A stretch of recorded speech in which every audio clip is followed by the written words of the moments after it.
ngaziende ziende ziende zivenda ngazibviswe zigobviswa zigobviswa hatizidi hatizidi hatizidi. We just go kune manyika dzakadesana nesu kana tisingatinzwisisi. What is your checklist of your issue? Here is our checklist. Wakutaura kuti aiwa tine nyaya yakati musaruwa vanhu musasunga vanhu zvavakaita vanasikana musada alright vanasikana mude mujeni musaruwa vanhu hakuna musaruwa vanhu.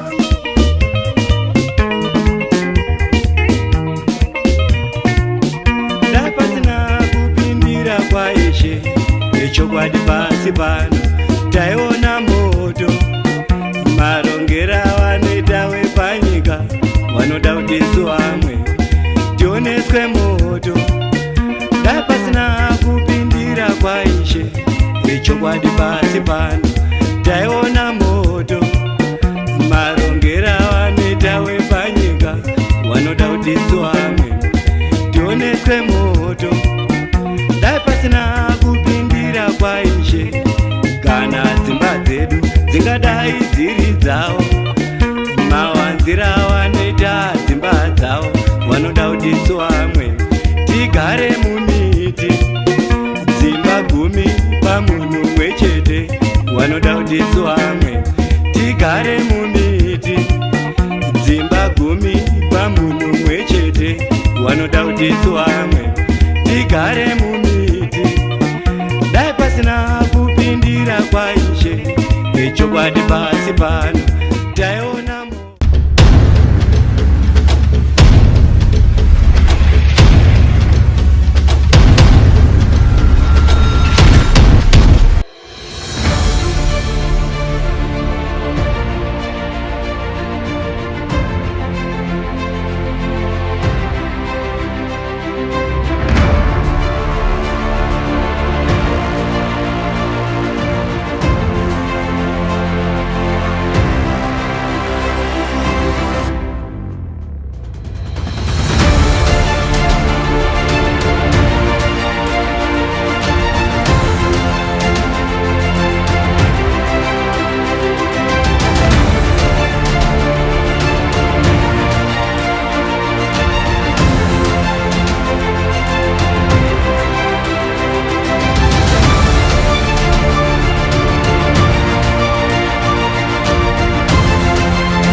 aya $2 ngangotengawo kana $2 aya malays anonaka naka aya $1 for 3 aya ma $2 mari mudaya basi ndi aya alright.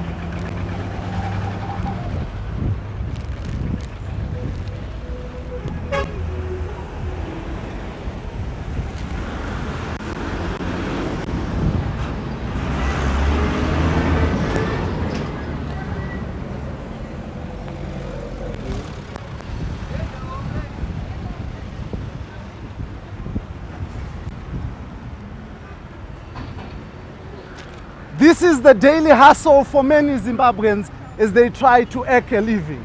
And when they demand answers, they are told that the problem is sanctions, that things will get better if sanctions go. Now, as we go to the road to 2023 general elections, the question is, if sanctions go, will the vendors in Zimbabwe, will the people in Zimbabwe get a better life? Now join me on this, the road to 2023, in proud partnership with Konrad Adenauer Stiftung as we discuss the effect of sanctions on Zimbabwe's body politic. Join me, your host, Dara B. Mhlanga, as we go on the daily lives of the vendor.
Zimbabwe was placed on sanctions by the United States of America under Zidera and also by the EU and other Western nations. Now, Zimbabwe's crimes were gross human rights abuses, elections that do not produce a free and fair outcome, among others. The regime in Harare said that these sanctions were caused by Zimbabwe taking back its land from white minorities who were in Zimbabwe. Now, as we go into elections again, sanctions have become a topical issue. Are sanctions going to be an issue in these elections? Should sanctions be allowed to continue being an issue in this election? Now, you travel this road with me, yours, Dara B, as we talk about sanctions and elections on the road to the 2023 general elections. Sanctions have remained topical. ZANU-PF say they must go. The opposition say the sanctions must go together with the human rights abuses, together with all those things that have caused the sanctions to be part of Zimbabwean politics. This is the road to 2023. Join me, yours, Dara Blessed Mhlanga, as we discuss in proud partnership with Conrad Adena Siftang, the road to 2023. The greatest sanction in this country is ZANU-PF. And sanctions, ZANU-PF being the head of the sanctions against the citizens and against the people, must go. Without ZANU-PF going, life is going to be very unbearable for the people of Zimbabwe. And that is what we have emphasized. We are very clear that Zimbabweans want change, and 2023 is a turning point. Zimbabweans are determined, and we are going to provide that alternative, and we are ready. We are going to look at our next steps legally. We don't want to do things that jeopardize these ordinary prisoners, prison officers, prisoners, and those who are jailed. We just want to do something that's above the law. So yes, we are going to communicate our next foot forward and our next step. But definitely we are not going to take this lying down. We have to do our best to make sure that we give solidarity to our comrades and we give them the support. Now, we talk to political actors, we talk to the people who are part and parcel of the body politic of Zimbabwe to hear if sanctions have helped to maintain ZANU-PF's grip in power. We ask them the question, has the government of the day, has the ZANU-PF government of the day done anything, or have they done their best to ensure that sanctions are removed? Other countries, other blocs like the European Union, Britain, have eased the sanctions against Zimbabwe. In fact, the EU has removed almost all restrictions against Zimbabwe.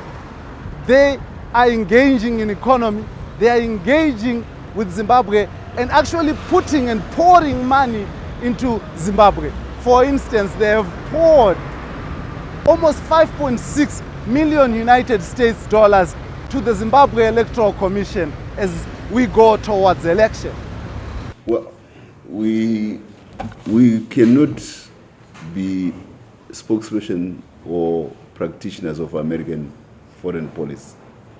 What we can do is to take full charge of our side of events in Zimbabwe. And the best we can do is to mitigate the impact of sanctions, but beyond the mitigation of the impact of sanctions, to actually give a positive premium to capital. Because the original intention of sanctions was to deny Zimbabwe access to the global capital markets.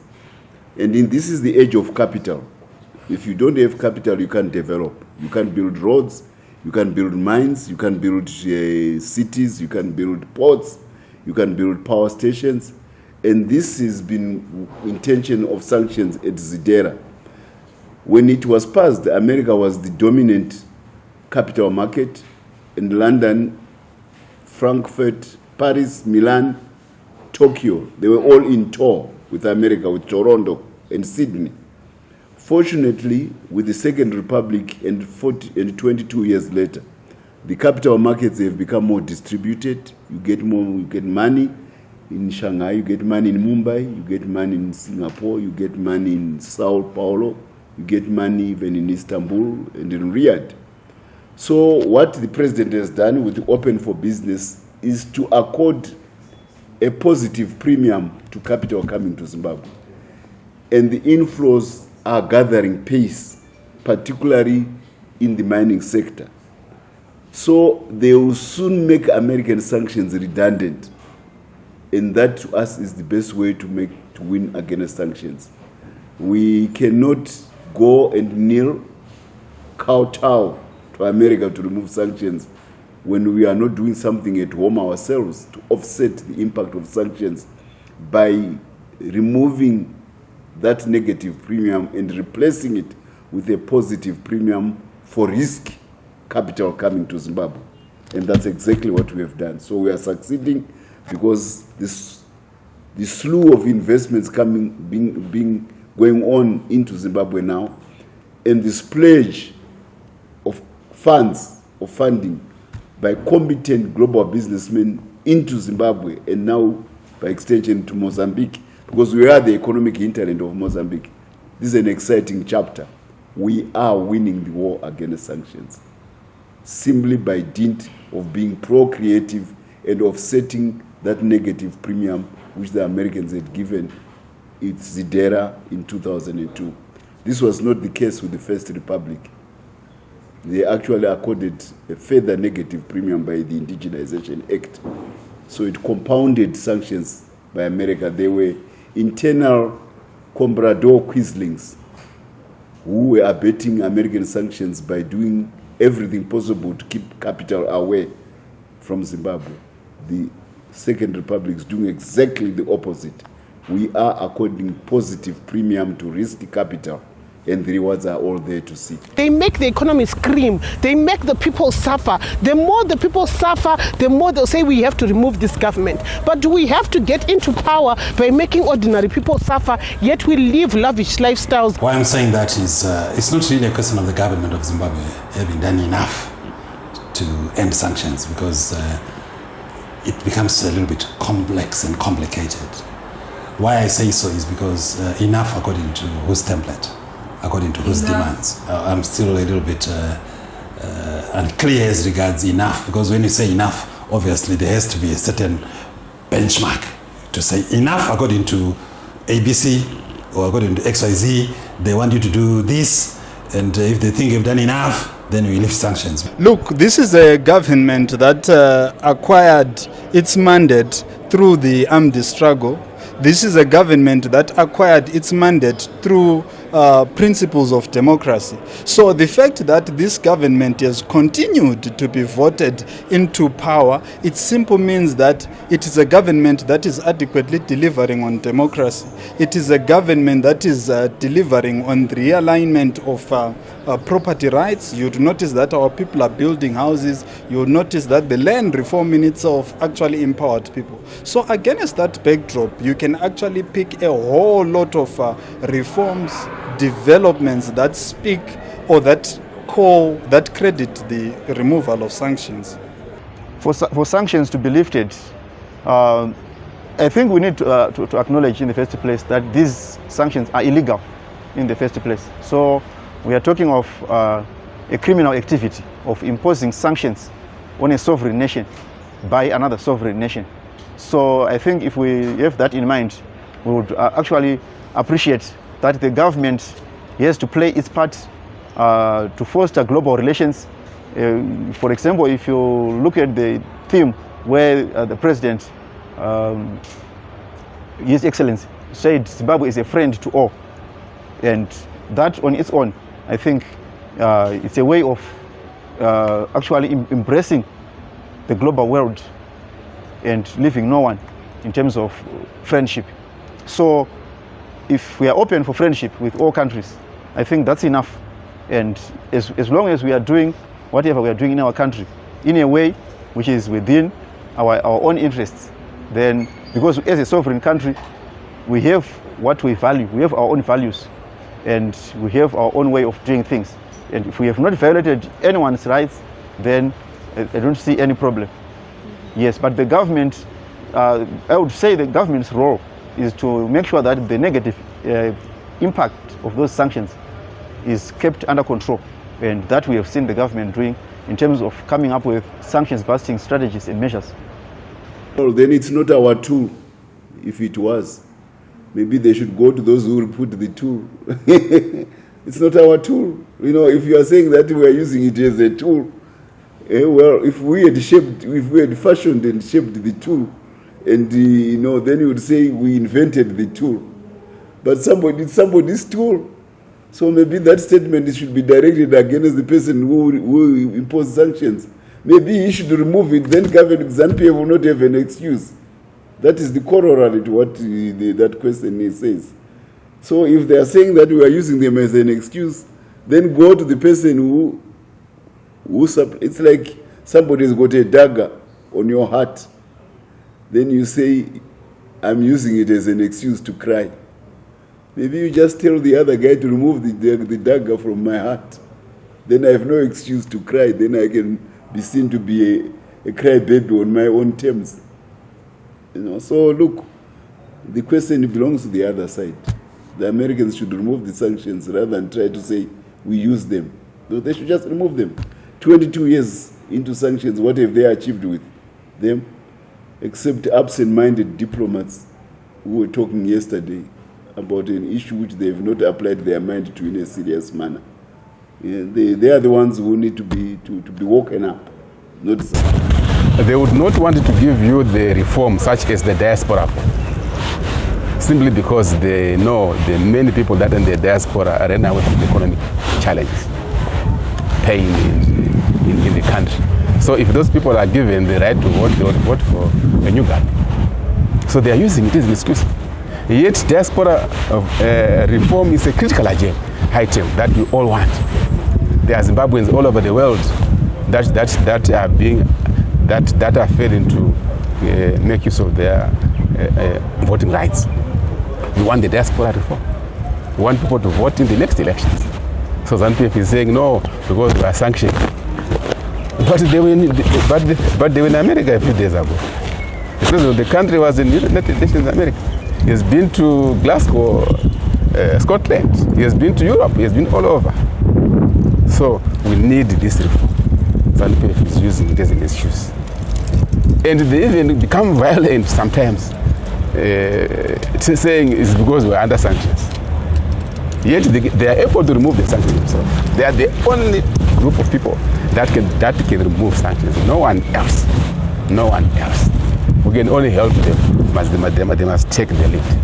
The country president must take the lead to remove sanctions from a practical point of view, not from noise-making point of view. The other impact is it has caused a lot of toxicity, polarity, and a love for power, an insatiable appetite for power from mainly the opposition elements. When I say this, I talk about the MDC then and now CCC. They're the ones who called for these sanctions to be put upon Zimbabwe and some government officials. But when we look at it, what is the real effect of sanctions? Sanctions have been used for decades to push for regime change agenda.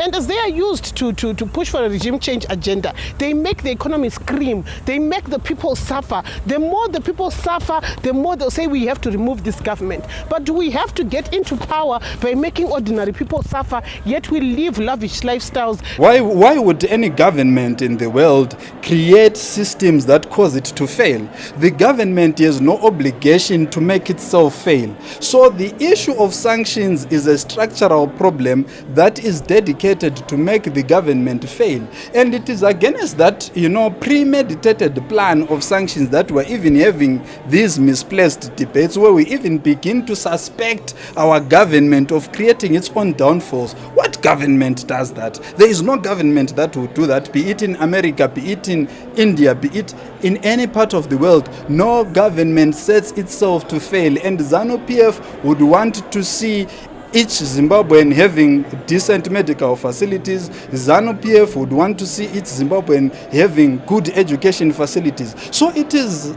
inane, it is insane for anyone to ever think that a government of the day can set itself out to fail. So sanctions are actually the enemy to Zimbabwe's progress. Hence all progressive diplomats in the world, progressive Zimbabweans across, our demographies must speak against sanctions because it is the logical thing to do. No, I don't see anything along those lines. I don't see anything along those lines. What I see them doing is trying to uphold the values and to make sure we remain independent. Yes, because the moment we give in to the sanctions imposing nations, it means we have been invaded and we are under imperialism. So that's what I see them doing. In terms of remaining in power, I don't see them using the sanctions narrative. I know that the MDC, because I've been part of the MDC, have been using sanctions as a stepping stone to getting to power. And I don't understand how the current ruling party will use sanctions to stay in power. But what I know is that most of the people from the ZANU-PF and the ruling elite are using sanctions as a fertile ground to breed an elitist cult of citizens in this country that are running cartels and monopolies, which is something that we have to do away with. At the end of the day, we only have one Zimbabwe, and we have to love our Zimbabwe, and the ruling party has to ensure that they make sure that every Zimbabwean has got a sustainable and enabling environment to create wealth. Because when you're the ruling party, you just no longer look at your supporters. You have to look at every Zimbabwean, regardless of their political affiliation, because you're the one who is in charge and you're the one who's running the country. And every Zimbabwean should live free from fear and want, and should be comfortable in their own country, because this is our homeland. We only have one Zimbabwe. We only have one country. Let's work together and fight these sanctions, bust these sanctions, and restore the dignity of our country. We also look at how these sanctions have affected the common man on the street. Have they really affected the common man on the street? And are they having effect, the intended effect that has been brought about, that inspired the bringing in of the sanctions? Have they achieved their intended effect? Now, as you can see just around me, people are selling their wares on the streets. People are living their lives in a Zimbabwe where some have said poverty has reached alarming levels. Is this because of sanctions, or is this because of poor leadership? Balance of payment of the country are affected by these sanctions. So when we look at it at the end of the day, sanctions affect every facet of the economy, every facet of our livelihoods, social and political. And if we want to go back to living a normal life in Zimbabwe, which very few know what a normal life is, we have to speak with one voice and speak against sanctions on Zimbabwe, which were illegally imposed on our country. I've raised the issue about how they affect the banking sector. We have had a number of banks that were actually fined by the US for trading or for accepting some payments. We had this CBZ was once fined by the US banks and some financial institutions. We have Standard Chartered, which eventually actually left Zimbabwe because of these restrictive sanctions and restrictive ways of transacting with other banks or other companies world over. So at the end of the day, these sanctions are affecting our economy, they're affecting our livelihoods, they're affecting the cost of money itself. Look at the currency volatility in this country. The use of the US dollar in itself has caused so much suffering to the people of our country. So for some people to say that sanctions have got no impact whatsoever on ordinary Zimbabweans is a fallacy, is a lie. We should actually not be tolerated, because sanctions have affected every Zimbabwean in this country by hook or crook. If you look at the exchange rate in Zimbabwe, $1 to RTG, it's unbearable. The money availability in the country is not even there. So people are having difficulties in planning their lives, especially the young generation. They have not seen anything. They have never experienced what we call good life. The young generation have no future at all. The unemployment rate in this country is around 94%, the unemployment rate. People are just struggling to make the ends meet. It's all because of the sanctions that the country has got a lot of natural resources, good soils, good rains, good sunshine. It's got the potential. It has got great potential for economic growth. But today, as we speak right now, we are able to convert those minerals to our benefit, to convert our good soils to our benefit, to convert our environment, our sunshine in our forest to our benefit. So the Zimbabweans are at a loss in as far as their lives are concerned. Their future has been destroyed by these sanctions. So definitely, as far as we are concerned, the Zimbabweans, after all this experience, sanctions should be lifted. Let me start to unpack the sanctions issue. The sanctions against Zimbabwe, remember, are illegal. They are unilateral and they are punitive. Why I'm saying so is that these sanctions were not ratified by the United Nations Security Council, which is the requirement in terms of Article 41 of the UN Charter. So that wasn't done. They are unilateral in the sense that they were just imposed by certain Western powers. In this case, Great Britain and their allies, the European Union and the United States of America. These were sanctions that were imposed unilaterally. They are not United Nations approved sanctions. Hence, we call them illegal in the sense that they did not comply with the requirements of Section 41 of the UN Charter. So to the extent that the sanctions are illegal, it simply means that they should not have been imposed in the first place. So for anyone therefore to say, you have to do this or that in order for us to lift these sanctions, from a legal point of view, that is absolutely unfounded and unjustified.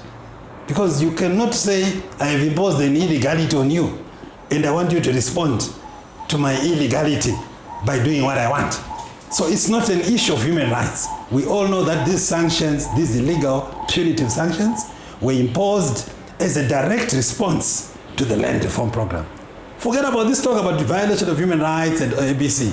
Some of the countries in the world that have relations with the United States of America, that have relations with Great Britain, that have relations with the European Union, are some of the countries that have absolutely no respect for basic and fundamental human rights. Look at Saudi Arabia. For instance, most countries in the Middle East, even the UAE, there's the death sentence there in Saudi Arabia. You can just be shot for disobeying the Sharia. No noise is made about that. Imagine if it was in Zimbabwe to say you've disobeyed the Bible or disobeyed some religion here and you are put before a firing squad or you are decapitated. Then the Western world will go gung-ho to say what's happening in Zimbabwe. It's all political, remember.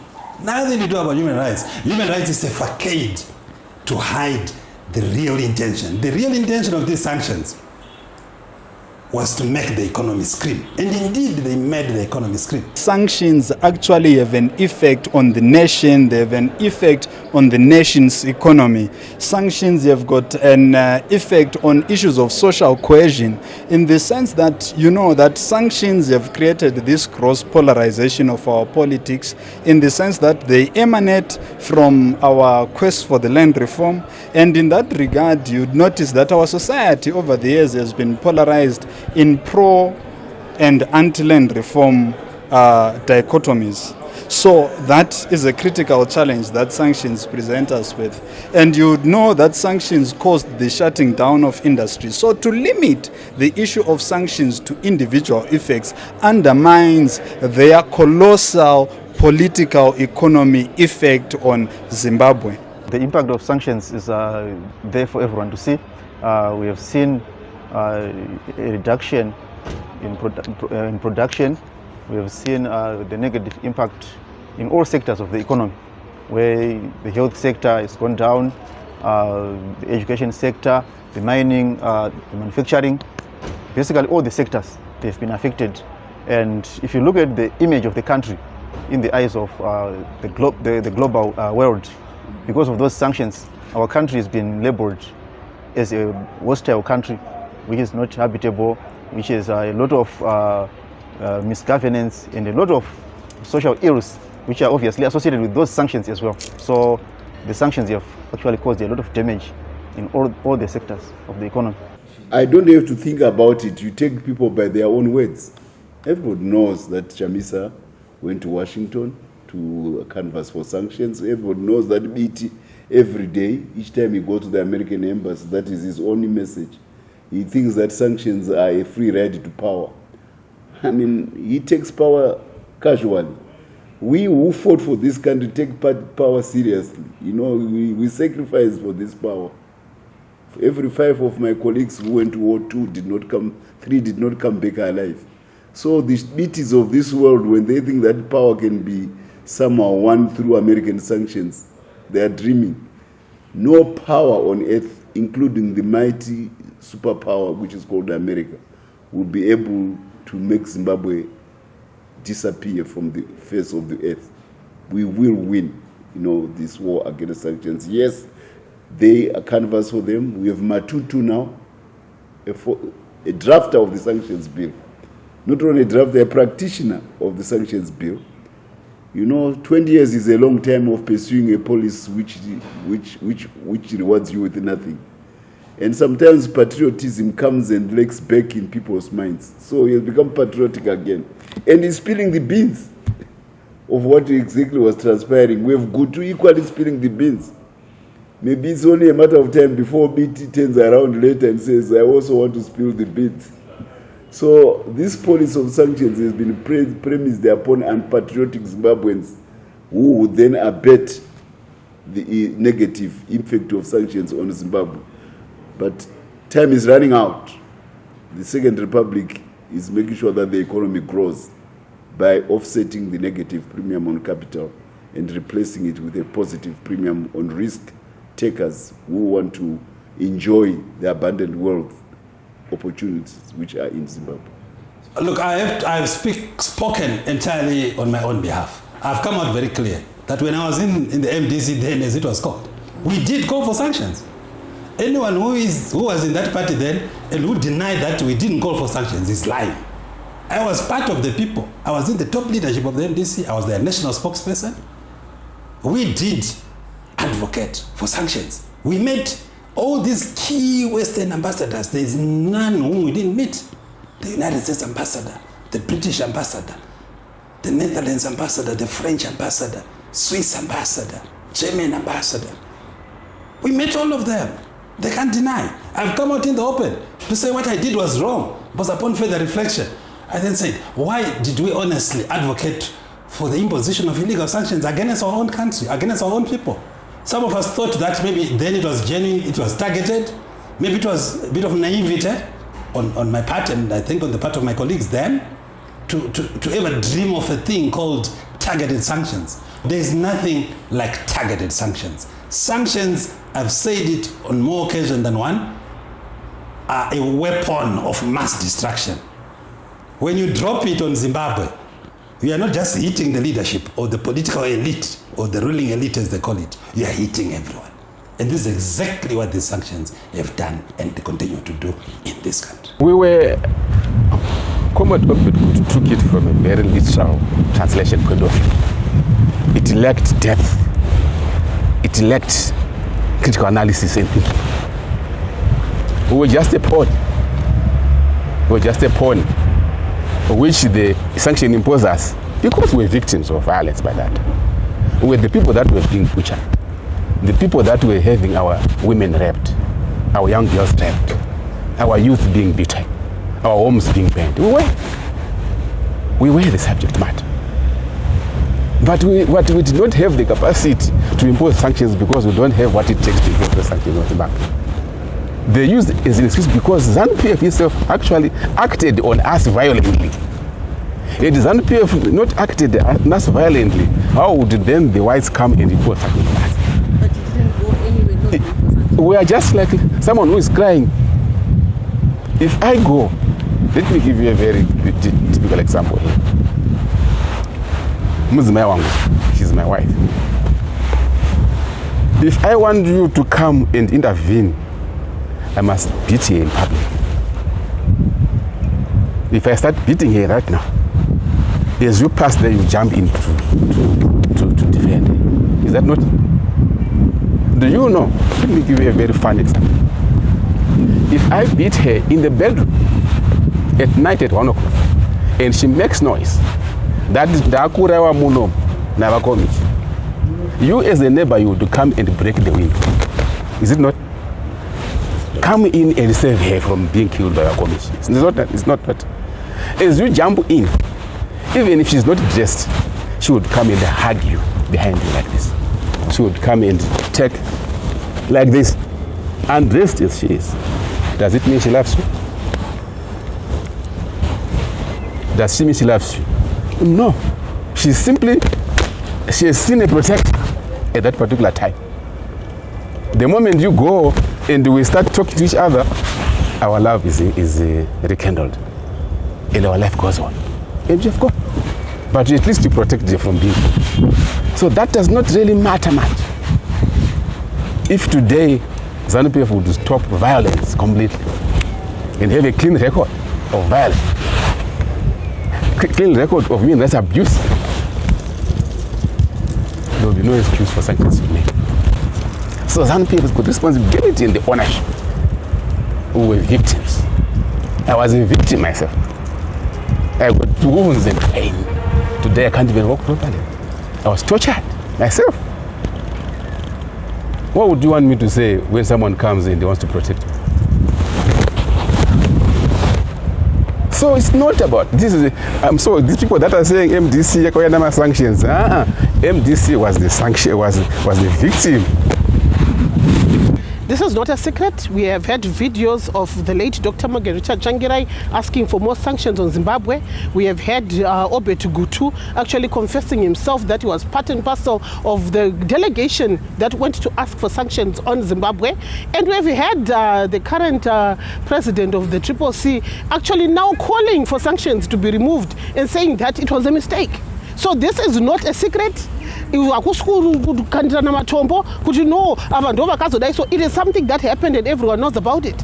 People were hungry for power. They wanted power at all costs. Even if people were going to die in hospitals because there's no medicine, even if people were going to suffer because there's no money, what they wanted was power, which is wrong. Let's have power which comes in a proper manner, in democratic processes, where people vote for whoever they want, in a conducive environment, where livelihoods are sustained, where everyone goes to work, where hospitals are equipped, and everyone is living a happy life.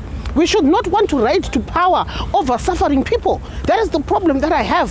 Why don't we all speak with one voice as Zimbabweans and have the sanctions removed and see if we will not be able to deal with the corruption issue, if we will not be able to open up our markets to have free markets, because right now we've got monopolies and cartels which were actually cultivated by these restrictive sanctions, because a lot of people cannot trade, but there are very few that have got money. They'll engineer their way out, create monopolies, create cartels, and eventually start running the whole economy. At the end of the day, we all want an economy that enables every Zimbabwean to create wealth for themselves. But currently, you and me, we cannot even create wealth for ourselves because we do not have the means, we do not have the capacity. But I believe that if sanctions are removed, everyone will be able to trade, everyone will be able to create wealth, and will be able to do away with the monopolies, with the cartels, and will be able to have free open markets where anyone can trade. If we also look at the sanctions themselves, they're actually a restriction to the Africa free trade that is now happening in all African countries, because some African countries are even afraid to trade with Zimbabwe because of these sanctions, because they are afraid that their funds will be blocked and they won't be able to access loans, etc., etc. So there are many things that are affecting Zimbabwe from the angle of these restrictive and illegal sanctions, and it is only noble for America to stop this hullabaloo with Zimbabwe. We know they want our minerals, we know they want a lot of things in our own country, but they do not have to make the ordinary Zimbabweans suffer for their own personal interests, which only serve a few elite in America. History has taught us over the years, it's a historical fact that we have got people that called for the sanctions, starting from the factional element of Tagwirei within the opposition. You will notice that he is the founder of the sanctions regime, and likewise the successive factions of the then MDC today, which are namely the CCC, MDCT, and all those MDCs that have got factional categories that fit into the entire alphabet. You know that they are actually political parties that have instigated that. And out of reform, you'll notice that individuals like Senator Monzora, you'll notice that individuals like Obet Gutu have condemned sanctions, and they have come to the fore and said, we did this for political expediency, we did this for regime change. And against that very clear historical background, it would be remiss for anyone to assume that the sanctions came from nowhere. Sanctions are a product of an opposition-driven regime change agenda, and that is the truth.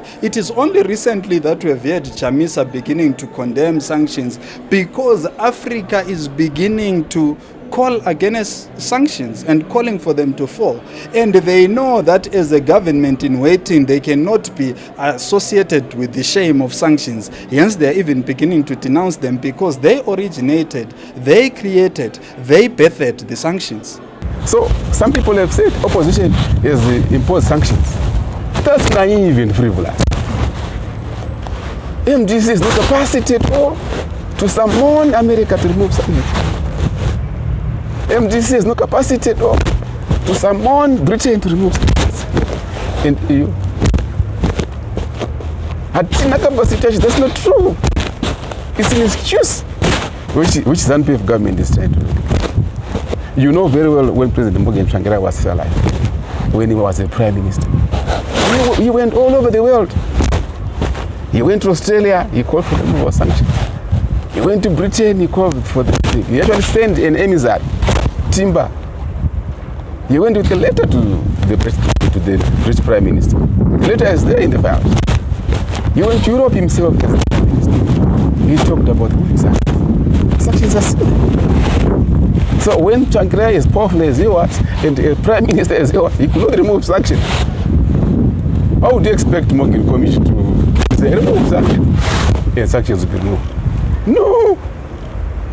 This is why I'm saying the ZANU-PF government is giving us a useless excuse. They must want the challenge that we have in the sanctions. They must take the lead. They must take the lead. Especially the president of the country must take the lead, supported by his party and his cabinet. You guys don't look at it. The finance minister has traveled all over the world with his doctorates and professorship of economics. He's brought nothing to Zimbabwe. Nothing.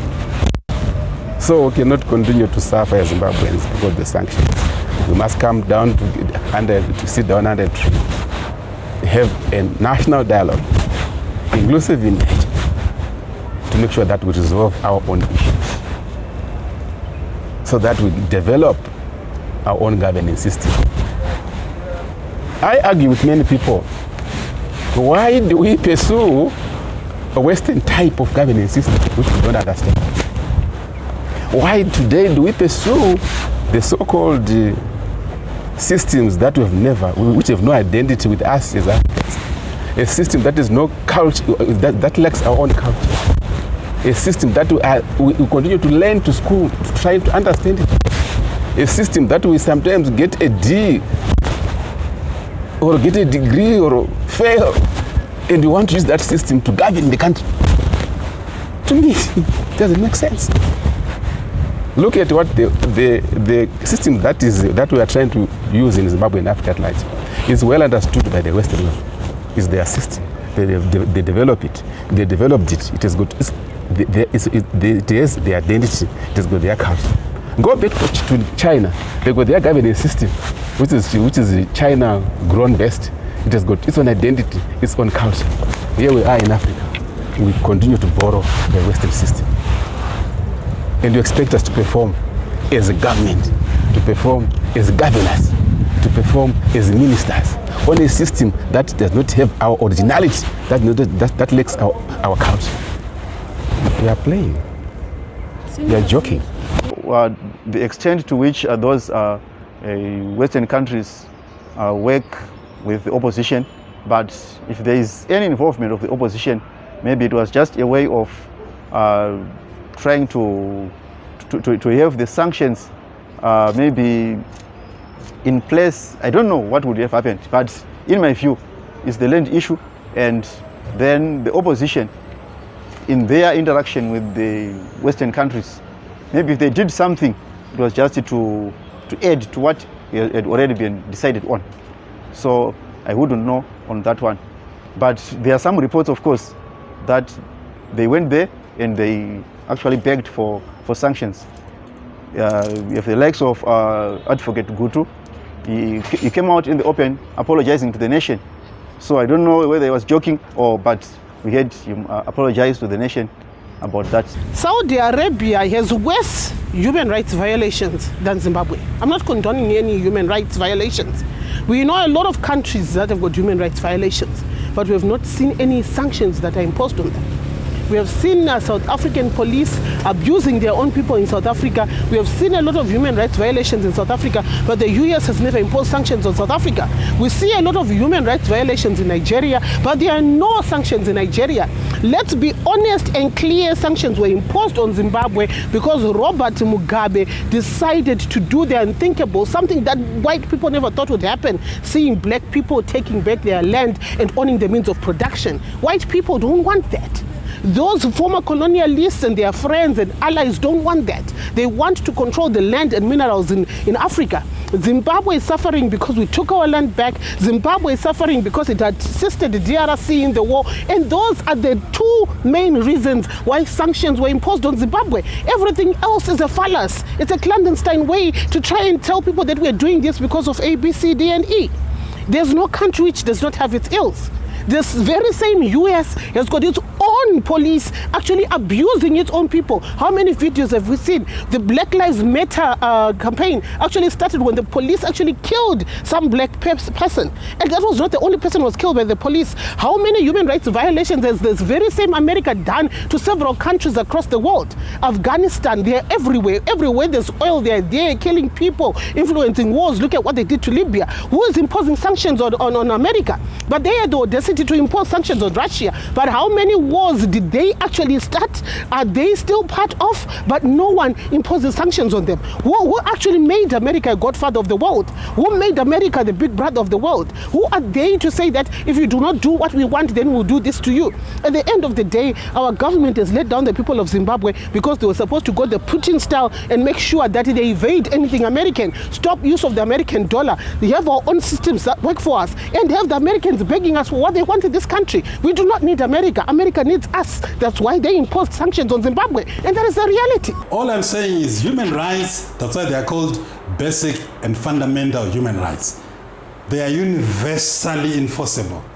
It doesn't matter whether it's in Zimbabwe, it doesn't matter whether it's in Philippines, it doesn't matter whether it's in Saudi Arabia or anywhere. That's why they are called fundamental human rights.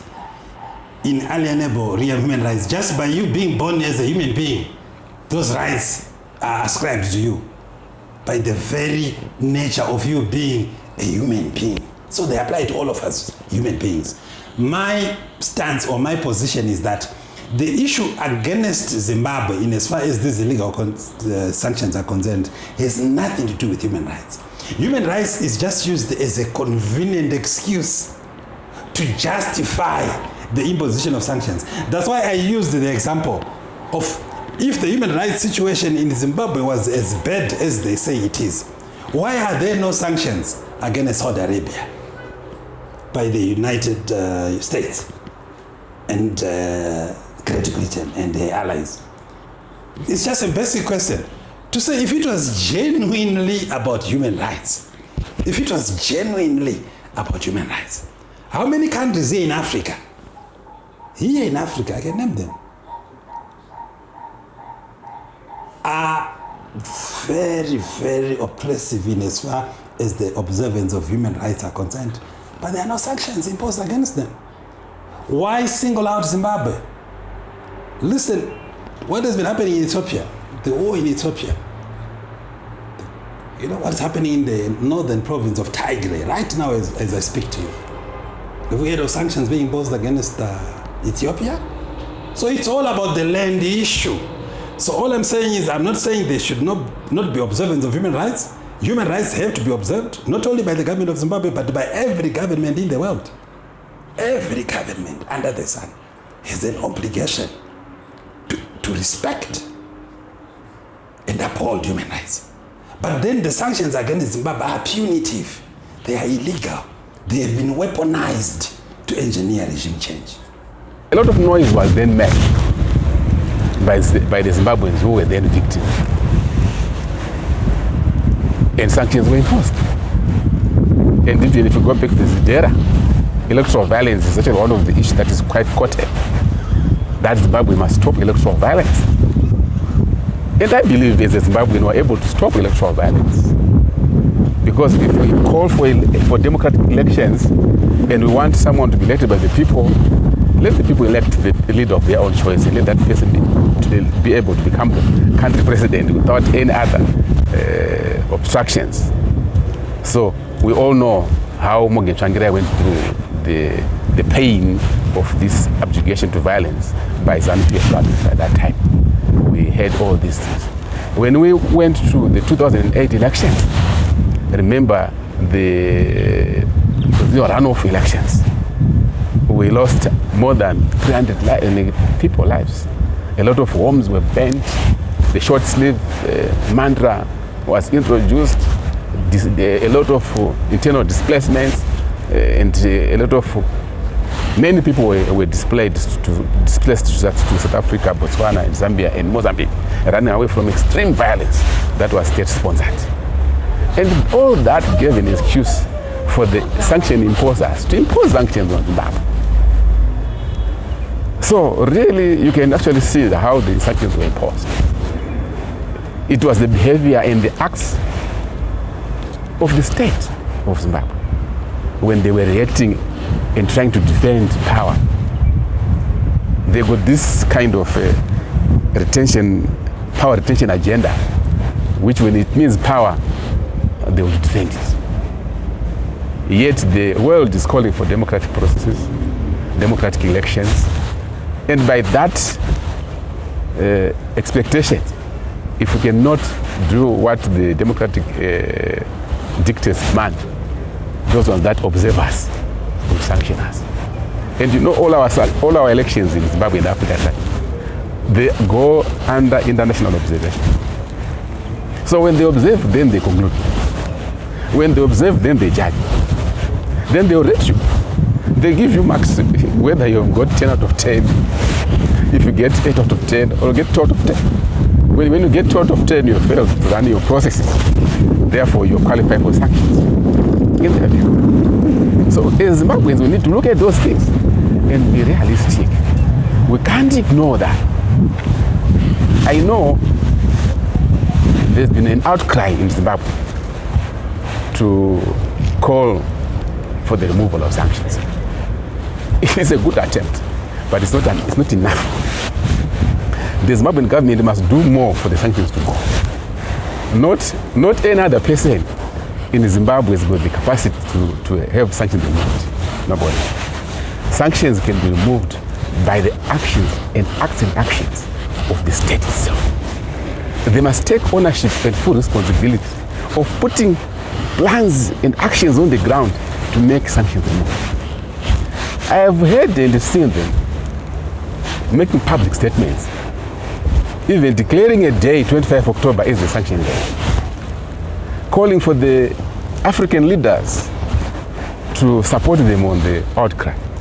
That is not enough for the sanctions to go. It's not enough at all.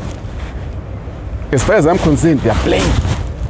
Sanctions will never be lifted because of what the president of Kenya has said, what the president of Tanzania has said. Actually, it will make the sanction imposers happy.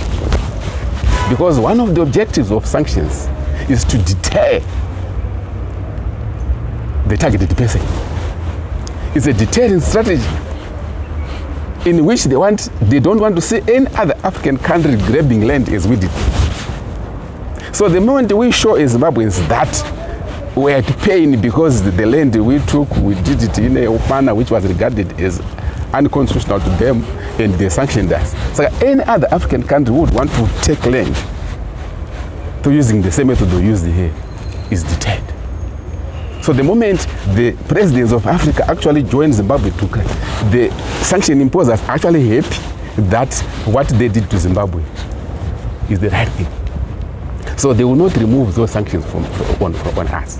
If they remove sanctions on us because of the outcry that we are trying to do now, then other African countries will grab and will also take land in the country. So the strategy that is being used by the state now is wrong. We must have the courage to engage the sanction imposers as the way, as a strategy. We must be able to engage Britain, engage America on issues that are in the Judiciary Act. We must be brave enough, or we must craft other strategies that will make us diffuse the impact and effect of the death. I think as Zimbabweans, we should be able to have that. We are intellectually capacitated to come out with those ideas. I've already posed that idea. People don't see what I'm trying to say, or people don't hear what I'm trying to say. When I say the political parties of Zimbabwe and all other stakeholders of Zimbabwe must sit down and have a national dialogue, my key objective of that strategy is to remove sanctions, or is to have sanctions removed. If we sit down as political parties in Zimbabwe, together with other stakeholders such as churches, business community, labor, women and youth organizations, and we sit down and we come out with our own Zimbabwean charter to deal with our challenges that are locally based, such as political challenges, economic challenges, social challenges, and we produce our own document, which is originated by Zimbabwe's at HICC building there.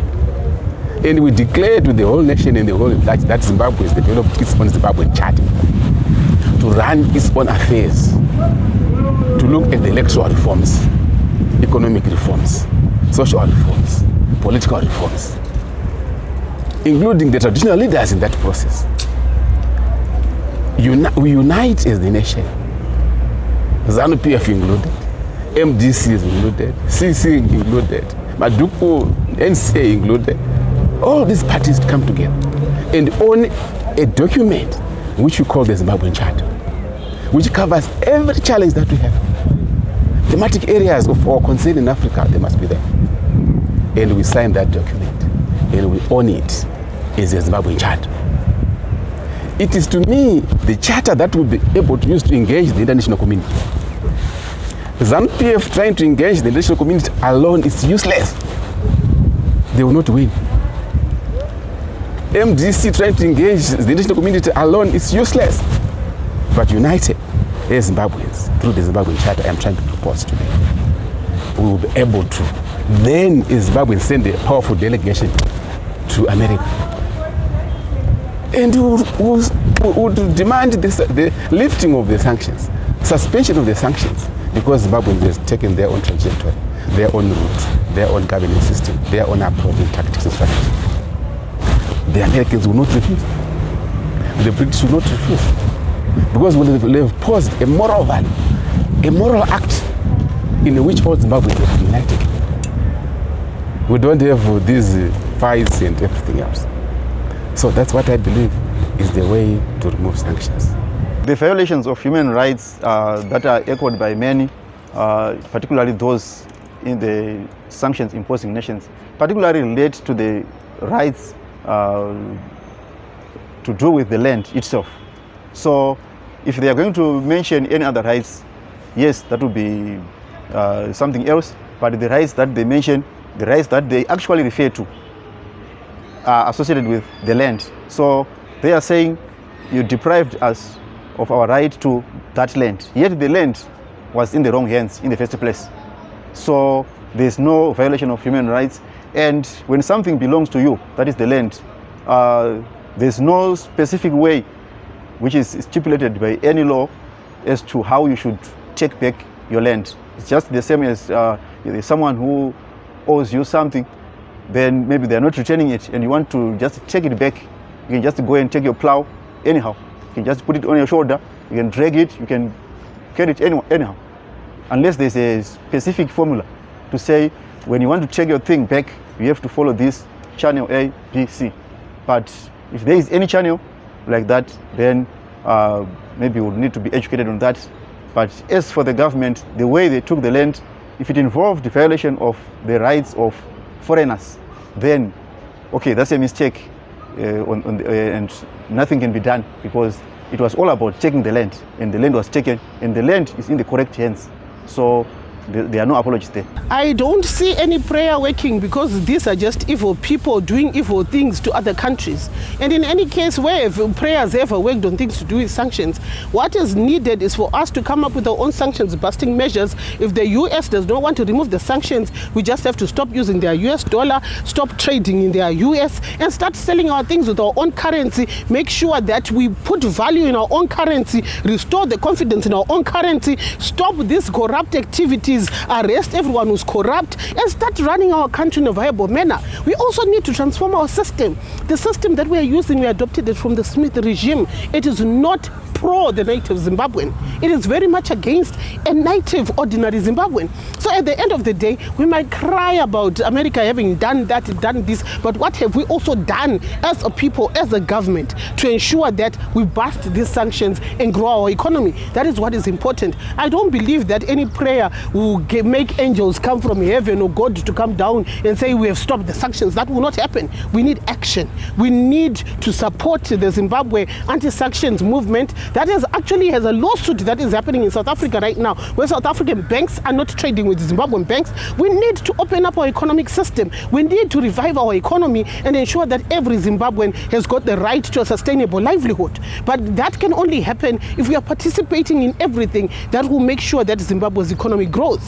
We have had, yes, other countries partnering with Zimbabwe, and I think that has worked, because we saw the UN rapporteur coming in, and we had the UN rapporteur giving the report, and they just ended UNGA, and they were making strides in ensuring that the whole world knows how these sanctions have crippled our economy and affected the livelihood of ordinary Zimbabwe. This is quite remarkable, because when we have other people talking on our behalf, that's a message being sent to the sanctions imposing nation. So it's now up to them to actually realize that they are on the wrong side, and they have been the people in this region have actually come together to condemn the sanctions. So that message has to be clear, and for us it will be enough. And we are thankful to those other leaders who are speaking on behalf of Zimbabwe in condemning these sanctions, because this sends a clear message that these people are together. Yes, because there is power in unity, there is power in togetherness. Just like if you are in a family setup and someone is trying to bewitch one of your members, when they realize that you are united, obviously they will lose some energy. The issue of fighting sanctions must take a multi-sectoral approach, because sanctions in themselves have got a multi-sectoral harm to the people of Zimbabwe. So all progressive Zimbabweans, it could be the church, it could be the civil society, it could be the students, it could be workers, because we are all affected by sanctions. There must be this collective, multi-layered call for the sanctions to fall. This is why you would notice that today's summit had a multi-sectoral reach in terms of your ministries, represented ministries, in terms of the various sectors of the media, including even the private media represented. Now this is the road to 2023 as we go to elections, and the Zimbabweans have to decide. Is it about the sanctions? Is it the bad politics? Is it the leadership? This is the road to 2023 in proud partnership with Conrad Adenar Stiftang and me, your host as usual, Dara B. Thank you for choosing us as your station of your choice. Thank you for joining us on HSTV News. Dollar for three. Dollar for three.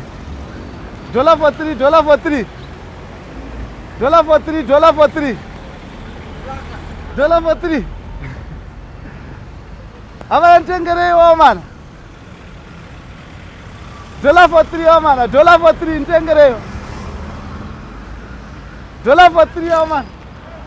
$4.